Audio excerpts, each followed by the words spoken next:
ஹல்லேலூயா. ஆண்டவர் வல்லவர் நல்லவர்னு எப்படி சொல்கிறோம்? ஆண்டவர் எவ்வளவு நல்லவர் என்று சுவைத்து பாருங்கள். Taste and see how the Lord is good அப்படின்னா எப்படி?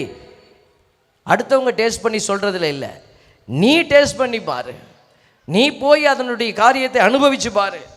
இன்னைக்கு நான் நின்று பேசுகிறேன் என்று சொன்னால் என் ஆண்டவர் எனக்கு செய்த நன்மைகளை நான் திரும்பி பார்க்கிற பொழுது என்னால் பேசாமல் இருக்க முடியாது. திருப்பாடல் ஆசிரியர் அதான் சொல்கிறாரு, என் ஆண்டவருடைய பெருமையை நான் பேசலைன்னா என் நாவு மேல்வாயோடு ஒட்டி கொள்ளட்டும் அப்படிங்கிறார். அப்படின்னா அவ்வளோ நன்மைகளை கடவுள் செய்திருக்கிறார். இன்றைக்கி உங்கள் வாழ்க்கையிலும் ஆண்டவர் எவ்வளோ நன்மை செய்திருப்பார். திரும்பி பாருங்களேன் உங்கள் வாழ்க்கையில்.